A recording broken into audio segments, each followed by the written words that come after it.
Hello, and welcome to another Cloud Podcast, a podcast designed to bring you stories from the smartest minds in IT, operations, and business, and learn how they're using cloud technology to improve business and the customer experience. All right. Well, welcome to another Cloud Podcast. Today, I'm excited to have Guneet Singh from AppFolio on the podcast today.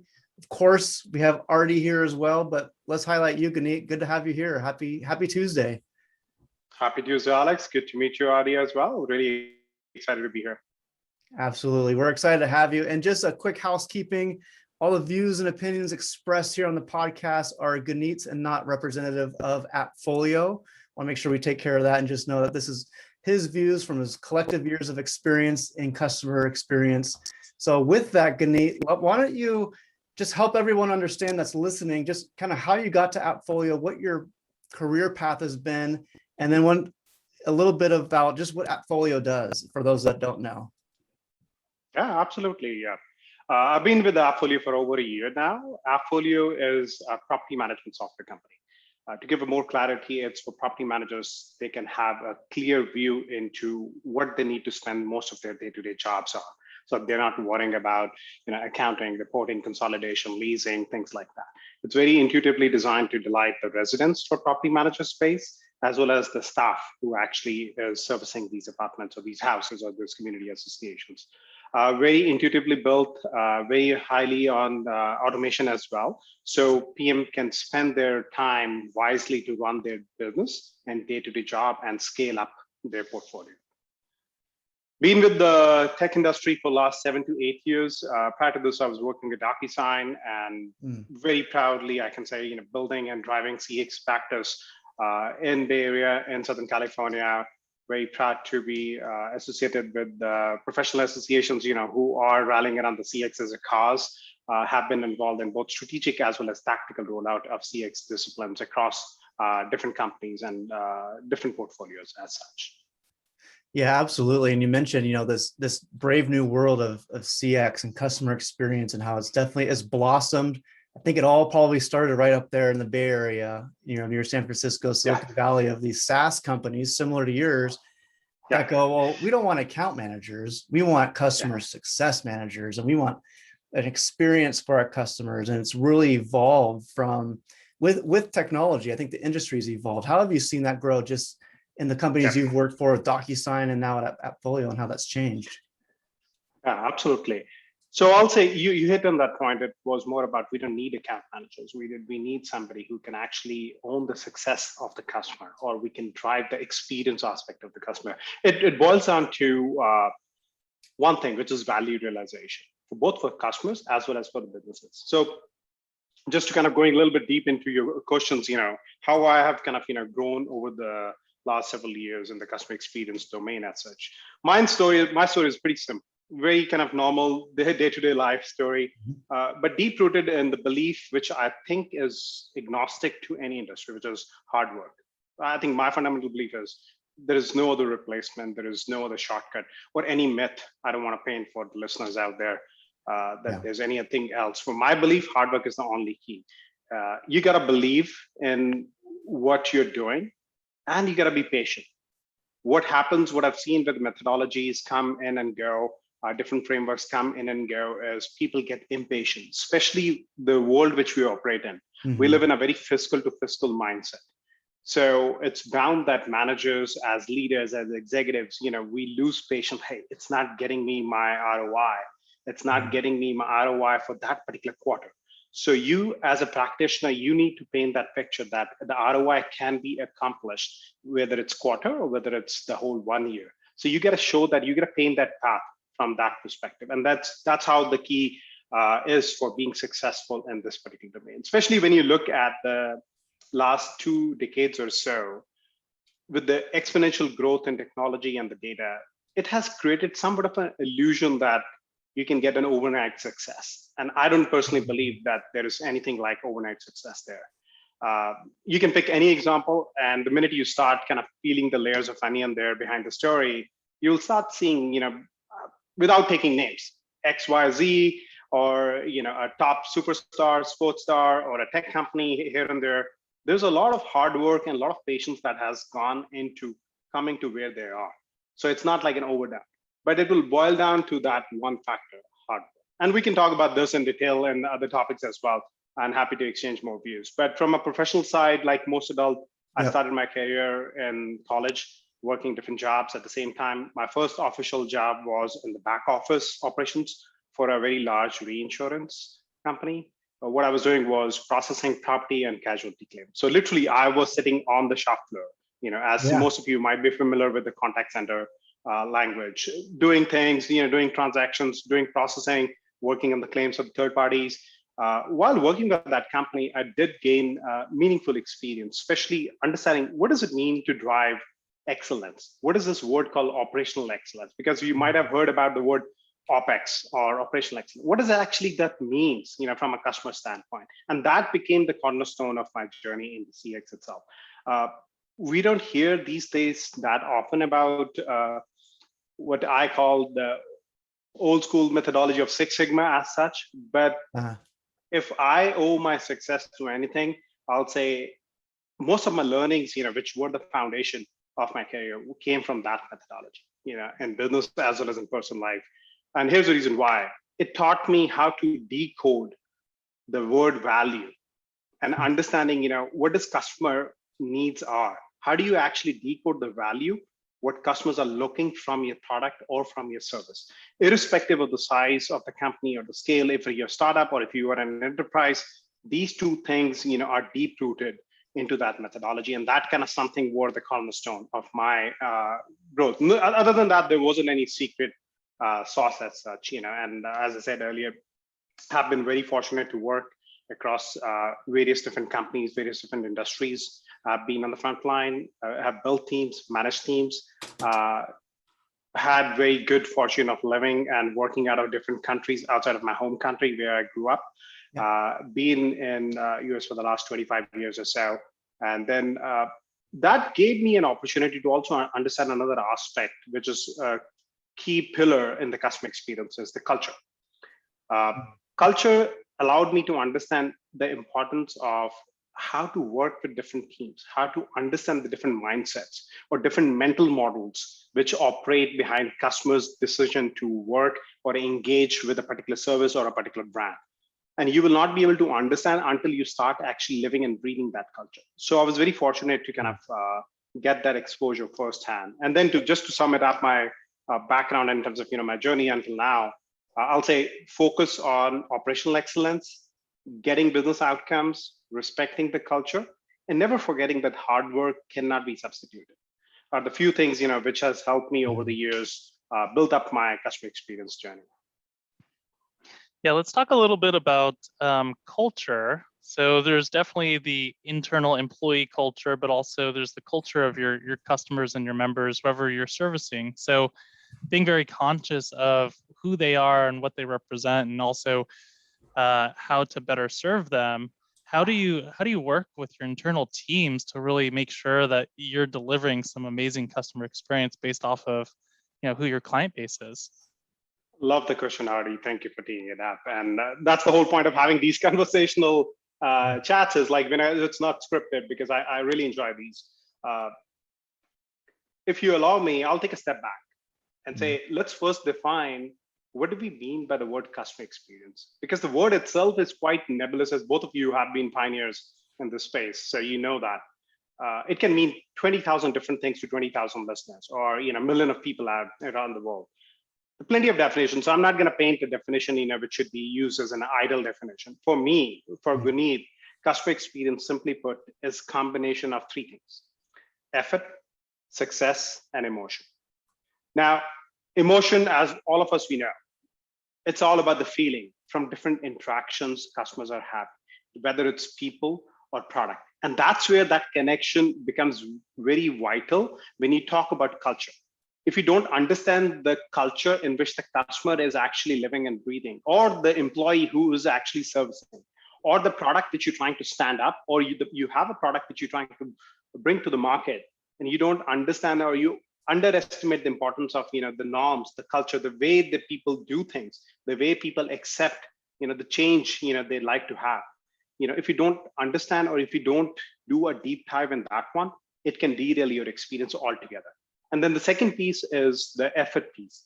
And when you talk about effort, it comes down to effort is a function of time and resources. So what it means is that customer has to spend some time on task, or when they use the product or they use the service, how easy it is or how difficult it is for them to use that product, or what are they going through when actually leveraging that service, or they're calling somebody, or they're using a particular application, or they're trying to kind of bring on board an enterprise software. What are the difficulty of getting that implementation done? So the effort that customers have to put in is the second key component. And then the third and the last most important one is the word success. To understand those success and how it plays as an element of customer experience, we have to make an assumption, or we have to kind of accept that before customer, irrespective of whether you are in India or Philippines or North America or anywhere in the world, before you engage with any product or any brand or any service, you have a pain area, you have a goal that you're trying to solve. And that's the reason you try to kind of find out solutions. You try to find out the different products or different services which can help you get that solution for the problem which you're not able to solve by yourself. Because as human race, we all are tuned to resolve by ourselves. You don't wake up in the morning and say, you know what, I need to call contact center to kind of get this thing because I don't have anything else to do. Yes, if you don't have anything, you can do that. But nobody is kind of, waking up in that mind.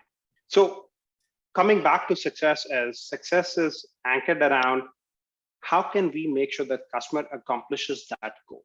So an experience will be incomplete if customer does not achieve that goal.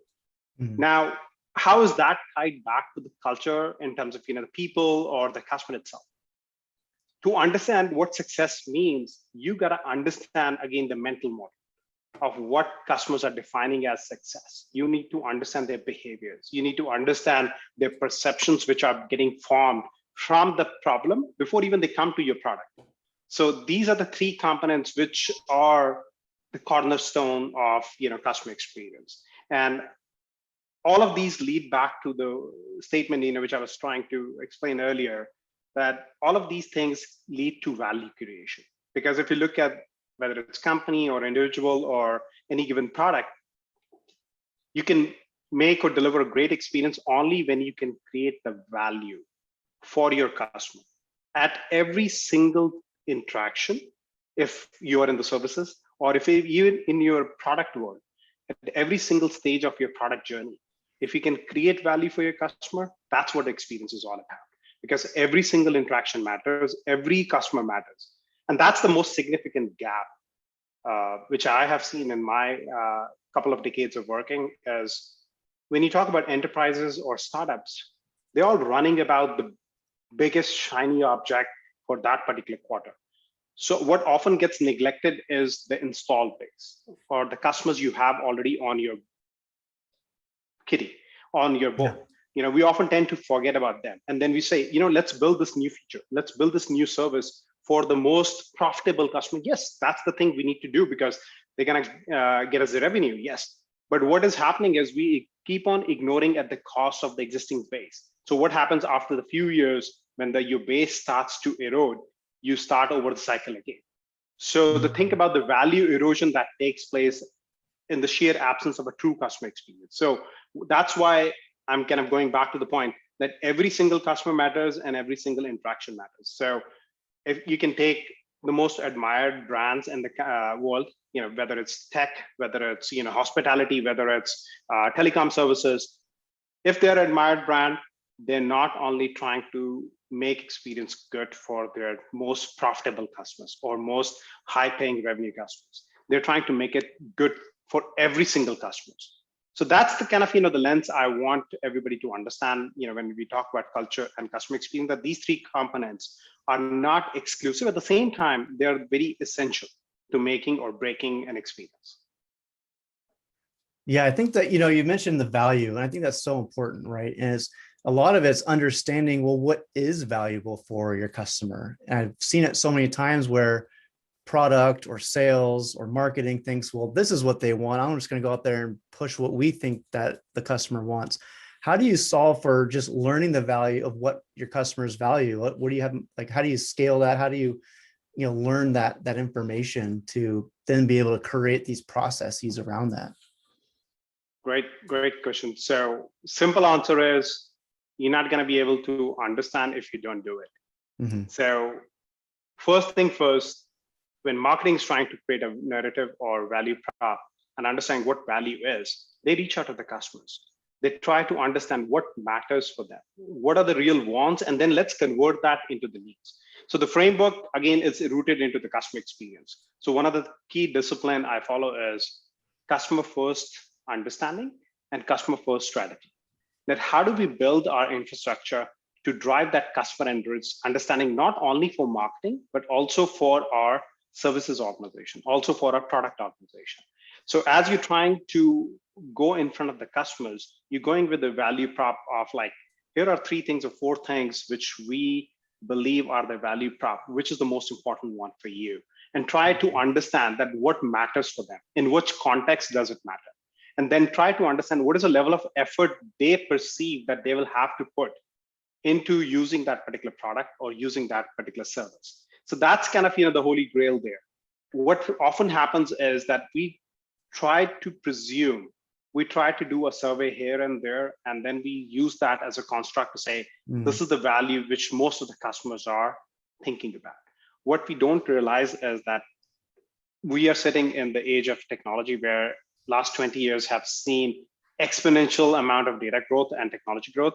So that has led to dramatic change of expectations. So expectations of customers 1 year ago may not be same as today. So we need to constantly refresh the customer understanding that customers, when they were expecting a feature A or a B to be a wow factor last year, might actually have become a table stake in the current year. So we need to constantly refresh our value prop to understand what is value, because value, if you define it from a company standpoint, that's the drawback, that's the failure point. Value has to be from a customer standpoint. And then again, I think the 2 things attached to the value is what cost you can deliver the value and the speed of delivering the value. One other thing also, which is not highlighted in the customer experience domain very often, is the time to value. Because we see that very popular as a concept, especially for a SaaS companies in the product environment where customers are, B2B, a heavy mix of B2C and B2B, and they understand that. But in general, when you talk about customer experience, we often tend to neglect time to value. So if you can start thinking about how can I reduce the cost I need to invest to bring the value to the customer, at the same time, how can I increase the speed of customer realizing the value from using your product? If somebody tells you, hey, Guneet, use this teleconferencing platform, but hey, you know what? It's going to take you 3 months for implementation. I don't know how you're going to survive in the present environment.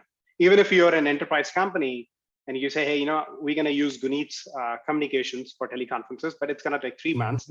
Whereas your employee is going to say, hey, you know what? Why are you fooling us?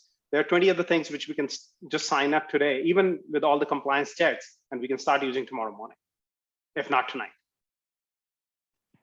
Yeah, you hit on some really good points here, and I want to drill into one of the things that you said that's very valuable. You said the speed of the value, or the time to value. And we all know that during the pandemic, things have changed. Customer expectation, customer experience, how we experience the world as a consumer, and how we interact with the brands today, like Amazon, where you get delivery next day, or instead of going out and picking up Chipotle, you may order it through DoorDash and get it delivered to you like in a small 10-minute window, which fits perfectly in between all your Zoom calls and all the things that you're doing at home. So talk to us a little bit about how expectations have maybe changed over the last year or 2 years, or even with the pandemic. And then also, what are we doing on the other side to meet those expectations? Are we trying to staff up? Are we trying to deliver more options? Should we be doing those, or should we maybe not? Maybe we should just draw the line somewhere and say, this is what you have, these are your options. So tell us a little bit about that expectation and how do we deliver against that?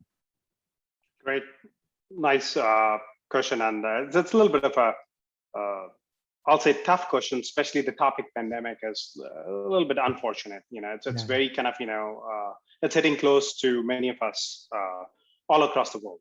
It's a painful period for the humankind. So I do want to acknowledge that. There is no upside, but definitely it has highlighted and elevated the importance of a company who have been thinking about technology as a cost play versus companies who think technology as an advantage. So Mhm. that's kind of has highlighted the difference there. Yeah. What does it mean? You took an example of big retailers, making it easy for us to kind of deliver our groceries or deliver our stuff very same day or next day. That has to do with everything in enterprise as well as in consumer space. The lines which used to exist pre-pandemic between what an enterprise customer will expect versus what a consumer customer will expect has blended at an exponential rate in the last 1 year. Because all of us who have been using telecom tools, which we're using today, as well as to chat with our family, that lines have blurred. I don't know how many of us have used FaceTime to do multiple conferences and say, let's do Zoom. And that's the change of expectations. And why? Because technology is making it easy and it's kind of giving same level playing field for everybody else.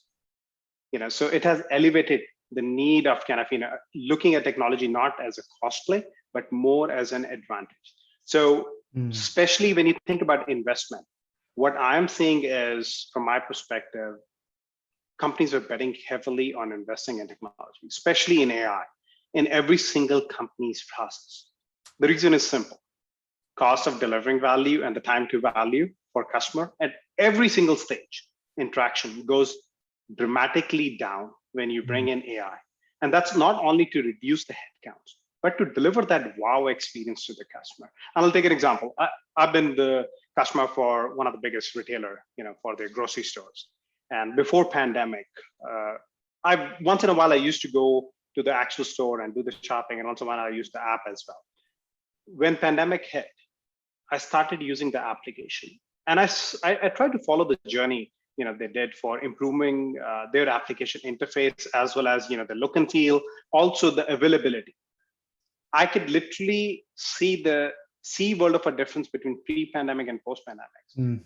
What it means to me is they had the plans, but they accelerated the investment in the applications heavily in the onset of pandemic, because they understood that, yes, we don't want to derail the customer experience that this consumer was having when they were walking into the store. We want to give them the same experience.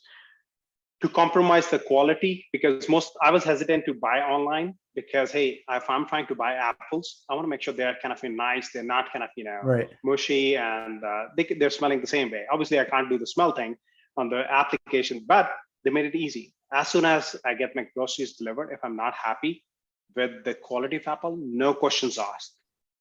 Return it, refund it. So it's not about they're trying to lure me by giving financial advantage, but they're trying to understand the steps which can be value creation in my journey to use that particular brand. And just because of that, I'm willing to pay $1 extra for the same 1 pound of apple to buy through that app versus buying it through somebody else, because they've elevated my willingness to pay by increasing my value, which I perceive value from using that particular brand. And they have done that just by purely investing into technology at every single step of, from deciding what to buy, how I'm buying, making it easy from different payment options and channels, and then also from an end-to-end delivery, the last mile delivery as well. So that's kind of, some of the examples, which are common day examples. Everybody in, this audience, and you also, gone through the same process. Yeah. So, it's interesting because it's time of value and the cost of the value, or speed of delivery and the cost of delivery. And it's finding that balance, because as soon as one goes off the rails a little too far, then you're like, well, it's not worth $3 extra for that bushel of bananas, so I'm just going to go to wait later to go to the store. Or it's taking them 3 days to deliver, I need this thing next day. right? So it's that fine balance. And how do you see that playing out with what you're trying to accomplish at AppFolio? Because you're more of a B2B for the most part with property managers and doing real estate. How do you see that playing out in your world today? Yeah, so in our world, it's pretty simple. Same thing, the pandemic has actually elevated the need of double downing on investing in technology, because customers, who earlier before pandemic were going to door, to units, to apartments to check on the tenants or to kind of, provide the services. Now they're looking for us to provide them features which are, in the app, in the product itself, so that they don't have to leave their house to do that. Same for the actual residents who are actually using our product. How can we enable better communication for them to talk to their property managers? So we are kind of, we have shifted and pivoted to drive our efforts to make it more, I'll say not more of a better customer experience, but again, this goes back to the question already asked. The expectations have changed.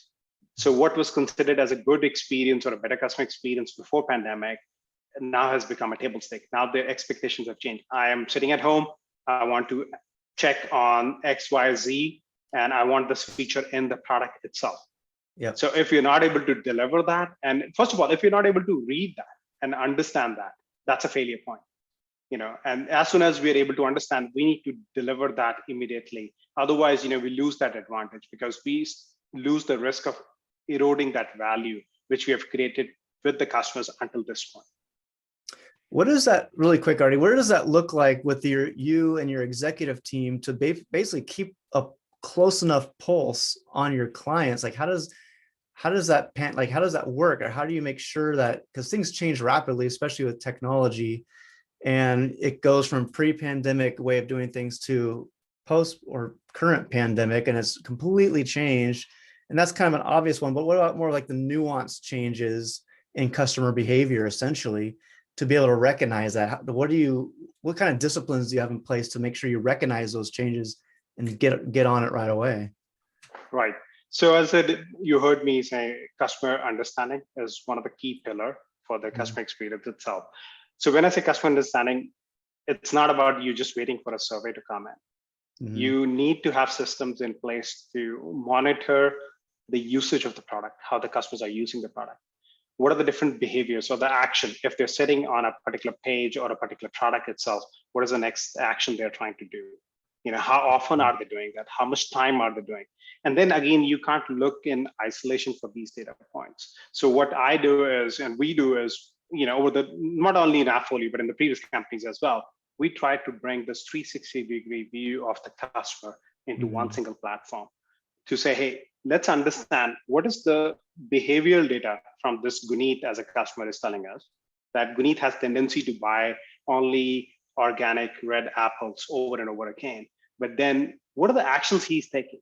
He opens the app and he shuts down within 2 minutes. So that means the speed is the most crucial factor for him. Let's try to understand different value propositions for this particular customer. Then understand, a couple of times he has given us feedback that apples were not of good quality. So let's not show him if we only have, last batch of apples remaining in a particular aisle. We show him, out of stock. So at the same time, also, you need to start bringing that firmographic data, that let me understand, where does Guneet live? What firmographic data information we have about Guneet. So let's bring all the elements together, both the quant as well as the qual elements together into single platform to keep a real-time tab on the customer. Now, it's easy to say, very difficult to do and keep a tab on individual customers when you're dealing with like millions and millions of customers. That's why constant refreshing of understanding about customers, their mental models, you try to identify the cohorts of customers. You try to understand the clusters. What are the behaviors? What are the actions? What are the feedback responses? You start clustering the customers from that perspective to understand, what are the actions you can put in place if a particular feedback is negative. What does that mean? And let's try to look at with respect to actions that customers has taken after giving that negative feedback. So that's kind of keep us very kind of close to the reality. What I have in place is I have real-time feedback coming in through various channels into single platform. So out of the box, we have built up dashboards for different use cases for different parts of the businesses, where each of the leaders can actually see real time If I'm talking about market A, what are the customers talking in that market A? What are the sentiments? What is moving or not moving in that one? What are the different behaviors which are more popular and common in that particular segment? So you have to build out that. That's the investment you have to do upfront. You kind of build up that scale of tracking customer understanding. Yep. I want to touch on something you said a lot earlier. You were talking about emotion and how customer experience and emotion, they go hand in hand. It's all about understanding the emotion of the customer while they're on the call or in the chat or whatever the communication method is. I also want to tie that into something you said a little bit later on, which was, as things have evolved and as expectations have evolved, we now have these new emerging technologies. We may not have used FaceTime to talk to a customer service rep about something in the past, but now we all have Zoom at our fingertips, maybe Teams, maybe all these other collaborative video type tools. So where do you see, and maybe this isn't a far off future, maybe this is a very near future, or if not, it's already here. Where do you see the future of customer experience and supporting customers through technology, communication technology? Do you see it going to video chat calls? Do you see it going to FaceTime? Do you see it like Apple Business Chat? Just so that we can understand where your thoughts are on the future of customer experience. Great tee up, and great question on that one, Artie. The way I look at it, it's not what companies have to do to be at parity with their competitors. It's about giving customers the option of when they want to reach out to us, how they want to reach out to us, and how often they want to reach out to us. Gone are the days when customers are saying, you can only contact us between 8 to 5 and only calling this number. If you are still living in that world, then you are definitely not, staying awake with all the changes that are happening, because the expectations have blended. Customers want, if they're comfortable with you, we are seeing video chats coming in more and more. Without, a lot of enterprises softwares, CRM softwares, they're investing heavily with respect to video chats, video technology.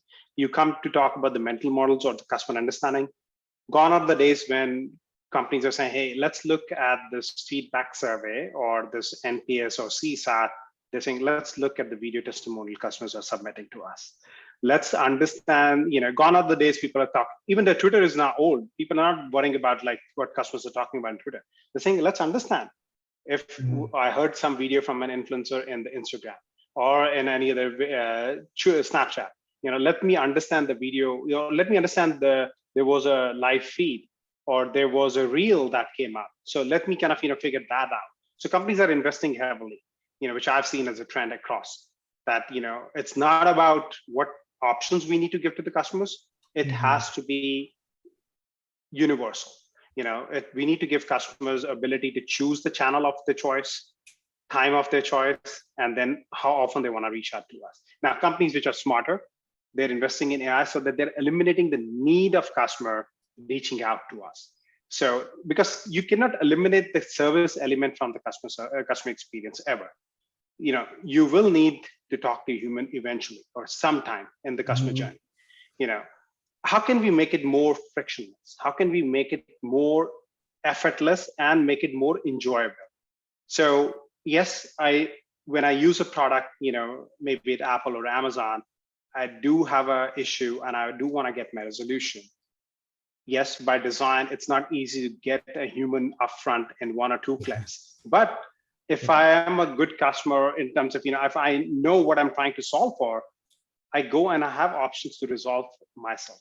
And most of the customers, if you try to understand the mental model, they want to resolve, especially if you're talking about enterprise space. Most of the enterprise customers, they want to resolve that issue quickly, by themselves without waiting for somebody to resolve or without waiting for an appointment to take place. Yes, but in certain cases, where there are policy limitation or process limitation, you will need a human element as well. Yeah, and I've seen it a lot with companies that they have voice, for phone calls and some email, right? But like you said, and a lot of the SaaS companies that we see out there, they've got it nailed down. They know exactly where the industry's going. They know where tech is going. They're at the forefront of AI and BI, data analytics. but there's a lot of companies out there that are still just doing it the old way because that's the way they've always done it. Right. So you've had the benefit of working for bigger tech companies. What have you seen, or even colleagues that you've talked to that are still stuck in that, call it stuck in the past, and how would you advise them to like kind of get out of that and get into start utilizing the tech more?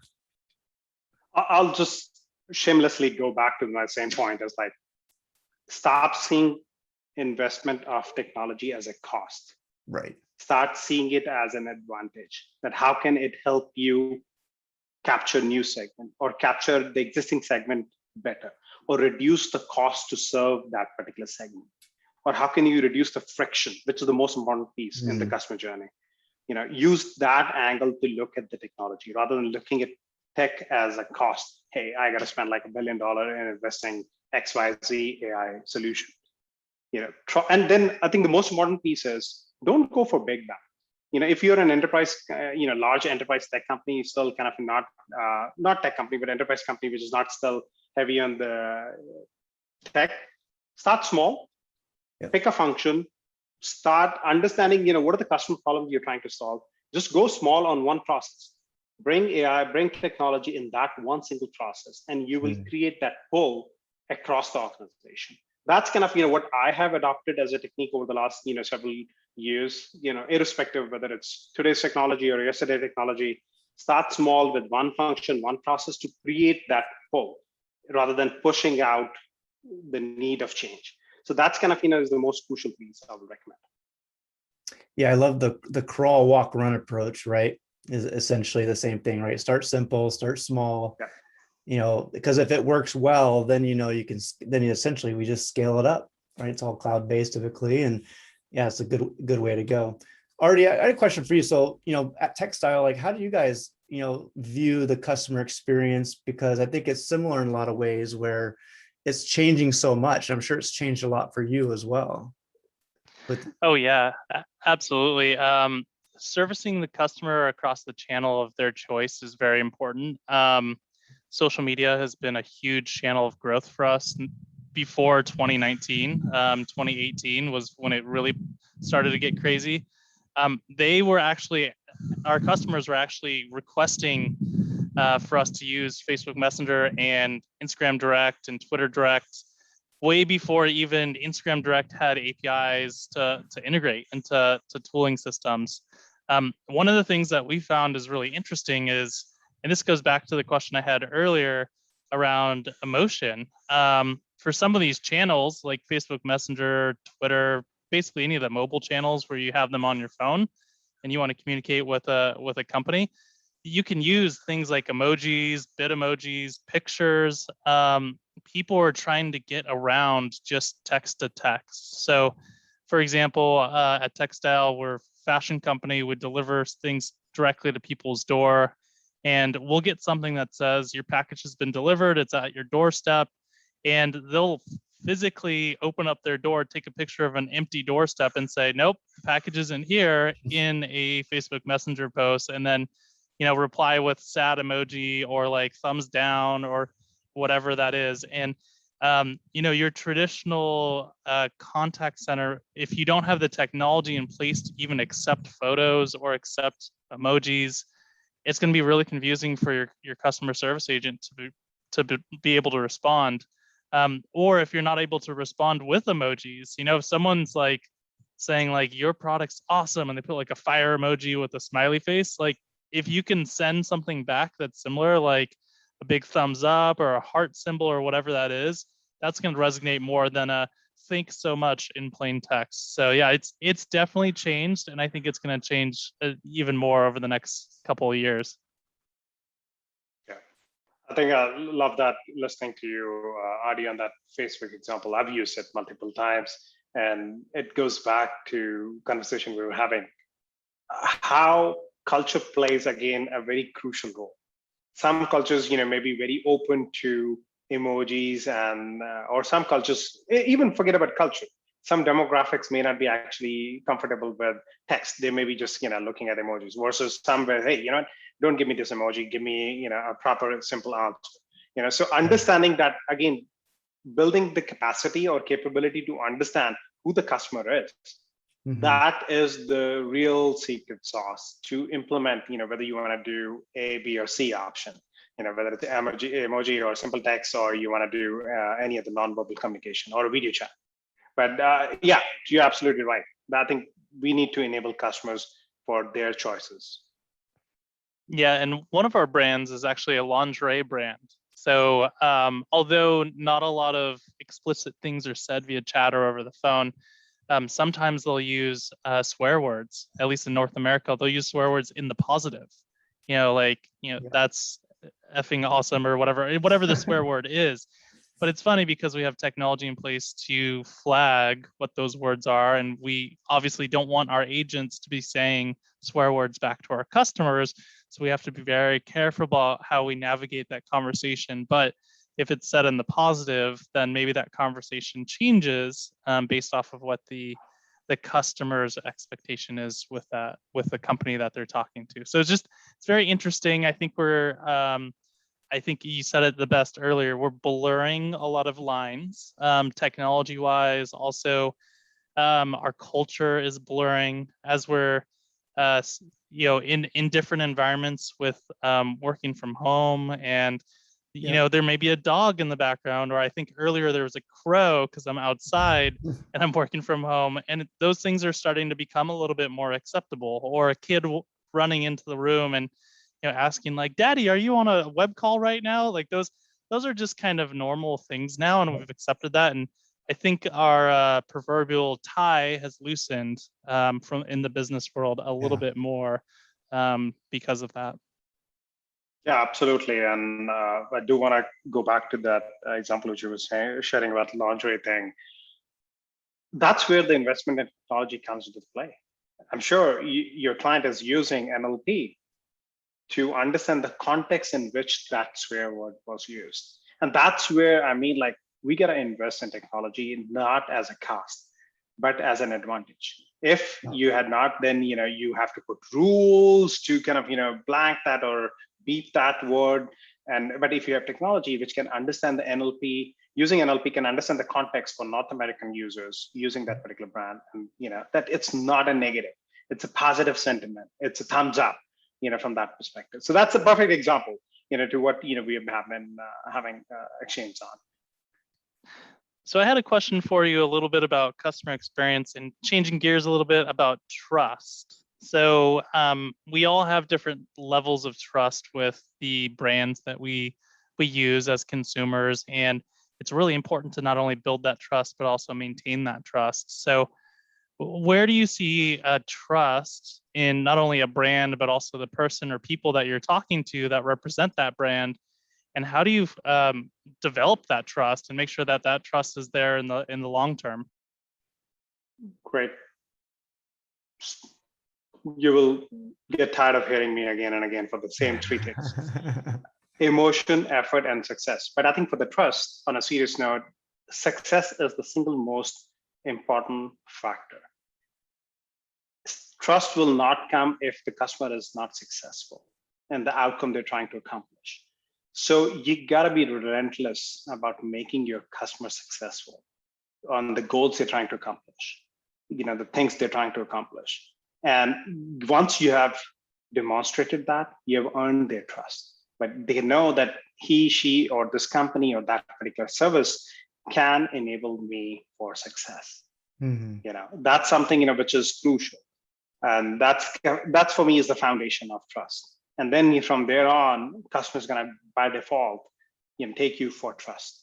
And that's how the big brands, if you think about A, B, and C of top brands, it's a trust because they know you have confidence. When you go online today on that website and you want to buy a gift for Mother's Day, you will get it, and you will get it delivered tomorrow. And if you don't get it, you have backups in place because they're going to compensate you, or they're going to say, we're going to ship overnight to something else. Yep. Yeah, obviously the disasters can happen, things can go off left and right, but that's kind of how you build that trust as a foundation. Yeah, that's so true. And a lot of it can be just trust through consistency, right? Consistent success And everyone uses the Amazon example because it's so prevalent in all of our lives right now, right? I know my kids will get on and watch the delivery coming their way and tracking it and whatnot. And they're disappointed when it's there in the evening instead of the afternoon or in the daytime where it was supposed to be. Like, look, it's not perfect, but Bezos is trying. So Guneet, to kind of bring us to the end, I know we're wrapping up against time. One of the quick questions that we always like to ask is talking about a brand experience that's been positive for you, not the negative, but the positive. We all have one. You mentioned a little bit earlier about, the food delivery from your local grocer. Is there one thing that you can think of, or one brand that you're like, what, they went above and beyond, they met my expectations, I was a successful customer? And like, what is that experience, and what was it that brand may have done that, pushed it over the edge? Absolutely. I'll say Amazon definitely is one of the biggest brand, which I really am fond of. But I'll say I'm more influenced by Jeff Bezos' philosophy, and not from a business standpoint, but more from, I take inspiration literally that how relentlessly he has been driving the focus in the company, that let's do what's right for the customer year after year, irrespective of whether I'm going to make money or not, when I'm going to deliver. Now, example is like I was trying to order a gift for my wedding anniversary a couple of years ago, and I ordered it well in time, and it never arrived. I get on a call with one of the reps and said, I'm like, oh, you screwed me. What's going to happen now? They're like, okay, we're going to send, and then we're going to send you an email like it was on our piece, the delay. And we will make sure that your partner is copied on that as well, so that we take the blame literally and for doing that, because that's kind of they made a mistake, but they're trying to accept it, and then trying to create additional value in that particular moment when I'm trying to, yes, they could have sent me a replacement. Yes, they will. They could have refunded me, but they didn't have a need to kind of accept that blame, because they understood the gravity of situation I was dealing with. Or example, at that time I was talking to them about, and they owned it. Again, it's very simple. It didn't cost it anything, but it's just the culture, the understanding about what customers are really looking for. That is the crucial, and that's where I feel like that's the brand which I really kind of admire. Yeah, absolutely. And accountability, builds trust. They take ownership. And I think ultimately, it comes down to just human to human connection and communication, empathy, and all those things that we know about psychology. It's just a matter of, do businesses want to do it? And do they want to put the effort in to give that one-on-one experience to the masses? Right. But Guneet, it's been an absolute pleasure having you on. And I love it when conversations go like this, because we can go another hour easily talking about all things customer experience, customer success. But thanks again for coming on the show. We absolutely appreciate it. Thank you, Alex. Thank you, Adi, for having me. Absolutely. Thank you so much. And Alex, thank you for co-hosting today. Another great episode of another Cloud podcast. Well, that wraps up the show for today. Thanks for joining. And don't forget to join us next week as we bring another guest in to talk about the trends around cloud contact center and customer experience. Also, you can find us at adleradvisors.com, LinkedIn, or your favorite podcast platform. We'll see you next week on another Cloud podcast.